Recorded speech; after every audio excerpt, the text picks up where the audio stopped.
Hey guys, Bearded Bricks bringing you set 10327, the Atreides Royal Ornithopter.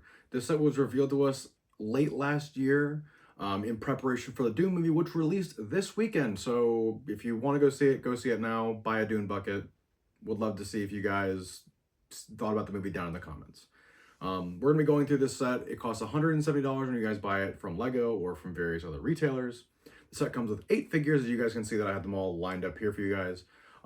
We will be going through the build, the figures, and then overall my thoughts. Is this set worth it for the average Lego collector? Without further ado, let's go ahead and jump straight into it. As you guys can see, I have the Ornithopter in its landed configuration. There's a couple of things you can do with it. So first things first, the doors do open. They lift up kind of like a DeLorean. They lift up on both sides. And if you want to get further access, this whole front nose piece comes up or falls off, which is fine. And so there's that. You can fit 2 Lego minifigures up front.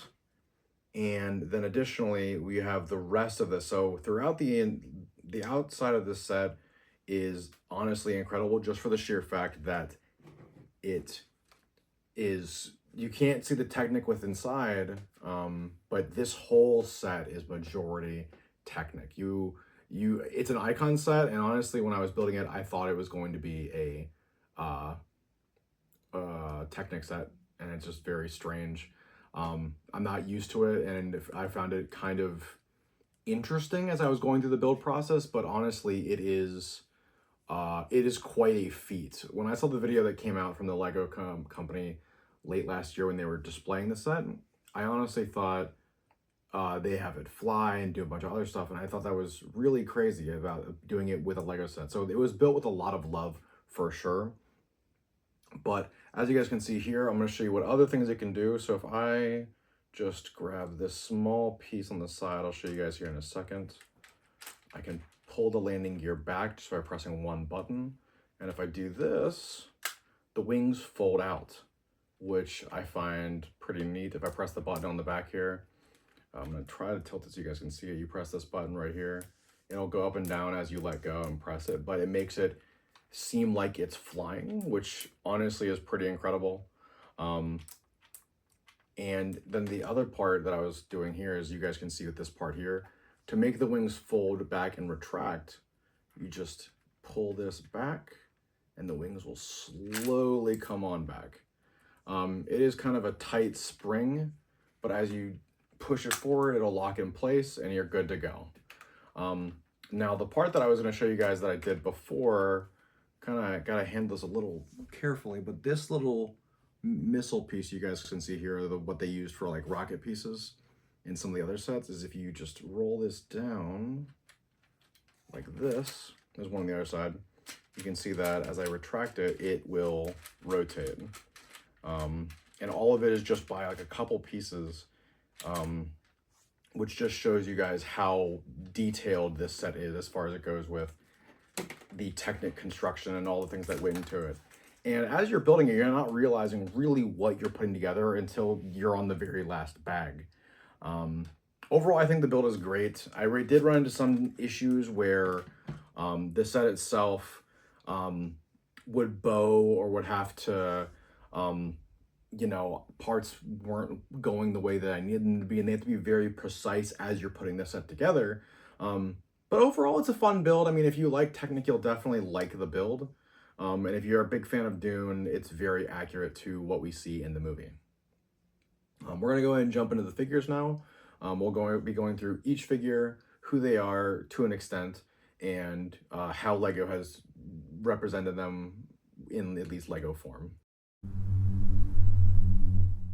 All right, guys, so we're going to be going through the figures here, as you guys can see from left to right.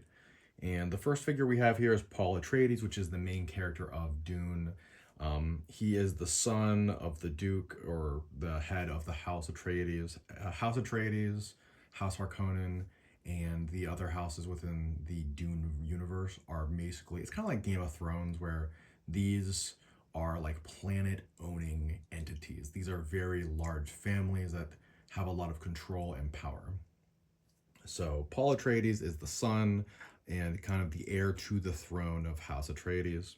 The next figure we have here is Dr. Liet Kynes, and she is the planetologist for the planet of Dune. Whoever owns or controls the planet of Dune, it's like a royal decree that that house will have power and they will um, be able to be very profitable and have a large control over the galaxy. Her role is just to make sure that the House Atreides is knowledgeable of the planet and how things operate and move on around that ecosystem because they are not familiar with that planet in the show or in the movie. Um, the next character we have here is Duke Leto Atreides. He is Paul's father and the head of the house. He is a very honorable man. He's also a very confident fighter. The next character we have here is Lady Jessica, Duke Leto's wife and the mother to Paul. The next figure we have here is Gurney Halleck, and he is like the bodyguard to the Duke and protector of the family. He is their war master, and he is the one who handles a lot of the armed forces for the house as a whole and the training and stuff like that. The next figure we have here is actually not affiliated to the house. Her name is Chani, and she is a Fremen warrior that Paul becomes entangled with within the first movie. I'm not going to spoil things here, at least. Um, she teaches Paul how to read the lay of the land and serves as a trying to think of the best possible word to describe her. She is a companion for Paul as he goes through and explores the planet of Dune.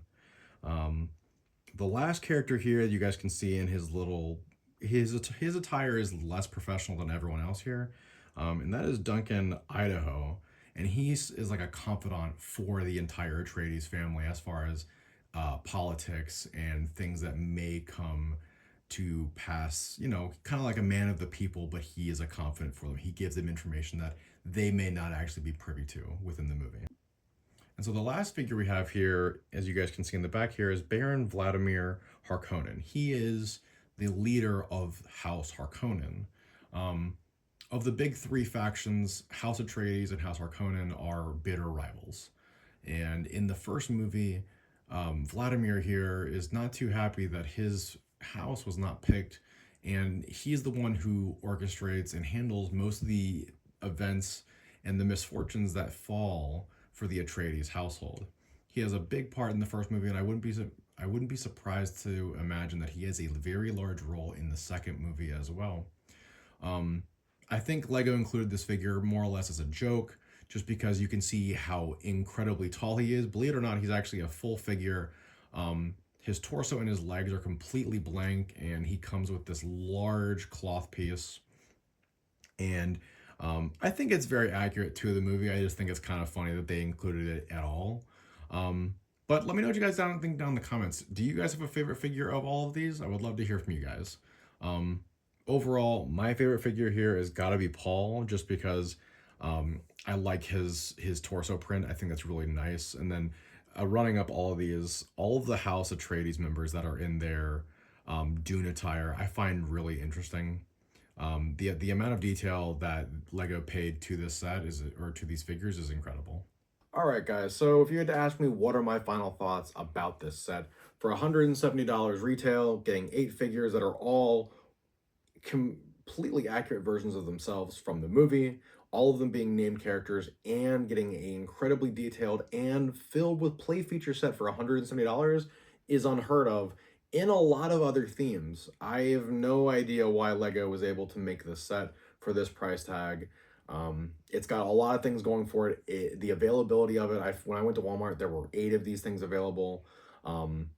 Again, a great figure selection and a very detailed build. I'm mind blown about why this set even exists. I know that Lego could have sold this for $200 or even $300 if it was Star Wars or Harry Potter. Overall, this is a set that everyone definitely should buy before it goes out of stock in the next year or two. I don't imagine they're going to keep it on shelves long, being that once the movie is out of theaters, you know, they're going to want to replace that slot with something else so they can make more money on. There is a chance that there will be more Dune sets going forward. Lego did post this weekend the picture that you guys will see here on screen of promoting the Dune movie itself. So is there a chance there could be more sets? Maybe. More than likely, this is just Lego promoting it as some sort of deal that they have with the producers of this movie. But I would love to hear from you guys down in the comments. Do you guys have this set? Did you pick it up a month ago when it came out? Or is it something you guys have been waiting to get? I would love to hear about that down in the comments. Don't forget to like, subscribe, hit the bell for all notifications, and I will see you guys in the next one.